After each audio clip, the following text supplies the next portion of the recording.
house. Well, the sun had hardly come up in the morning when the man was knocking on the rabbi's door again.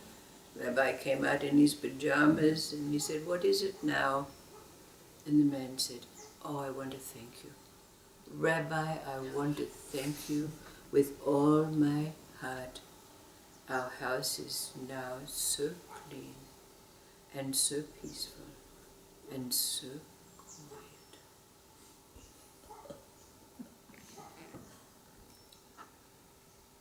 Then there's a story about a man who, in his prayers one night, said, "God, I want to go to paradise.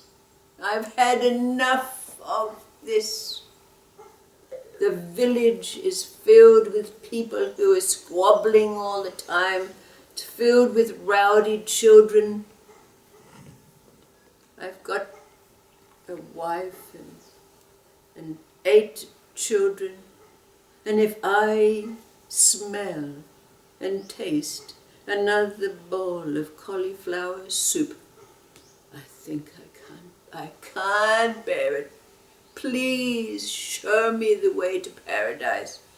Well, great surprise, a great booming voice said to the man, "Oh, that's a very big decision. Are you sure that you want to go to paradise?"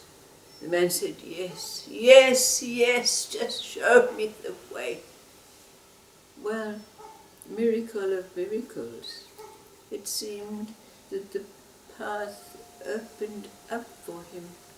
And so he set out, firmly knowing the direction in which he was going. No doubt he was going to arrive in paradise. But after a day's walking, he was very, very tired.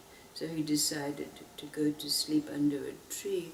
But he was very afraid that he would not know the direction in which he was supposed to be going. So he left his shoes on the road, pointing in the direction he was supposed to go. Well, one doesn't know what it was, whether it was an elf or a fairy, or maybe an angel. Could have even been God himself. But somehow his shoes got turned around in the night. So when he got up in the morning and he put his shoes on, he was heading back into his village. So as he came over the crest of the hill and he looked down, he thought, "Yes, very familiar. Very, very familiar." But he said, I know that it has to be paradise because I'm certain that I had the right directions." So he got down into the village and he thought to himself, "Oh, what a wonderful, harmonious village. Look at those people just bartering, going about their trade. Look at all those children playing in the town square so happily." And then he walked down the street and he thought, this is very, very, very familiar. This paradise. I wonder if the street like it was, there. So he went down and sure enough, and there was the house that looked just like his house. So he thought, I wonder what will happen if I knock on the door. So he knocked on the door and a woman opened it and she looked exactly like his wife. And she said, "Well, where have you been? Come in, your soup is getting cold." And he could smell the most delicious aroma, cauliflower soup. And when he got inside and sat down to his wife, it tasted like the nectar of the gods. He hadn't tasted anything like it in all his life. And so, the evening wore on, and it was so, the children around him, just like his children. He couldn't believe paradise. And it was so harmonious. and even his bed felt like his own bed paradise. You know, and the next morning his wife laid out his work clothes and he thought to himself, oh, one doesn't work in paradise. And then he thought, well, one has to be gainfully employed. So he put on his work clothes and went off to work and happily. And you know what? For the rest of his life, no one could ever convince him otherwise than that he was living in paradise. He'd arrived.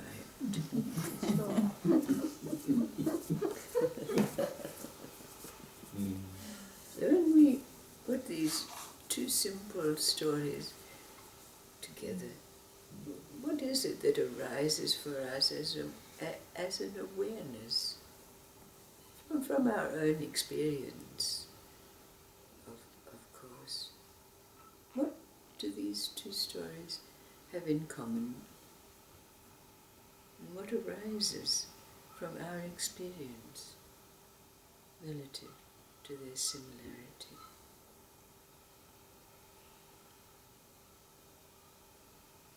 Just all about the way you look at things, isn't it? You know, if you want to see paradise, or if you want to see hell, Right. it's right there. Yes. We create that ourselves. It does. But then there is an event that takes place, like with the first man and the animals, or with this man who's, I've had enough of this, I can't bear it anymore, the noise and the chaos. So if we dive a little deeper into them, we can recognize there's something there. Because does it happen spontaneously for us that there's a flip of perception of consciousness? It doesn't, does it?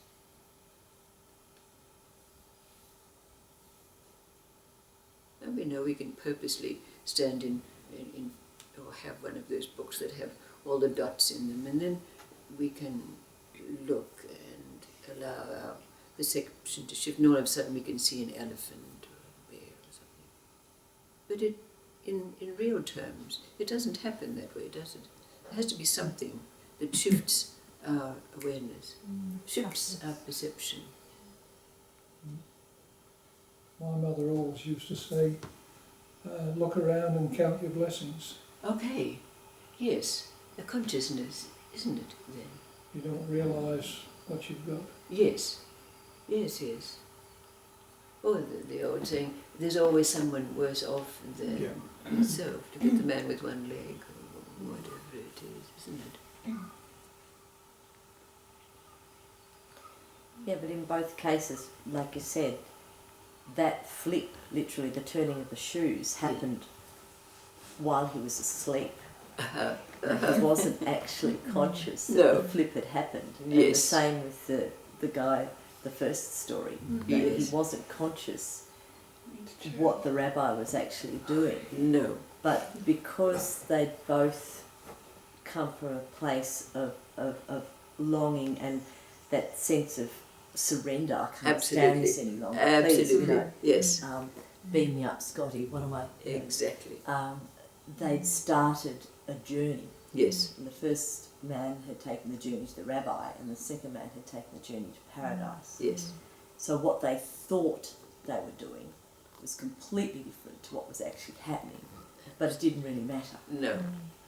So the crucial thing here is that moment of surrender, isn't it? Moment. I can't do this anymore.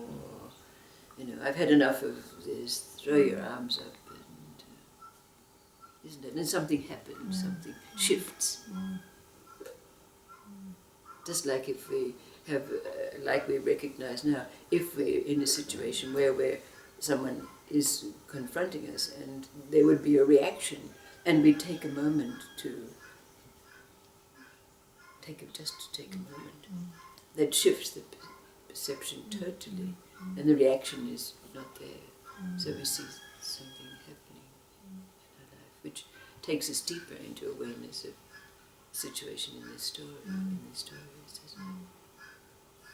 So how do you imagine that impacts on this bringing a circle around, joining up this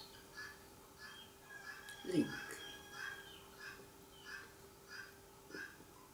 What is it that comes together in our awareness related to life and how that shift is taken place? Because our relationship with life is totally different now to what it was before. We're not reactionary. We have this sense of interrelatedness and oneness with all of life. We're present and aware, alert, attentive in ways that we weren't before.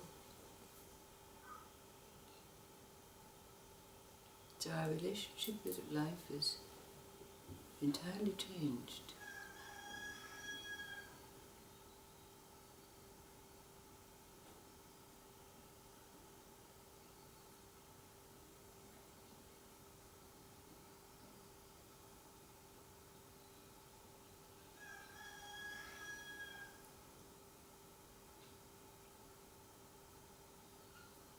Or maybe another story or two.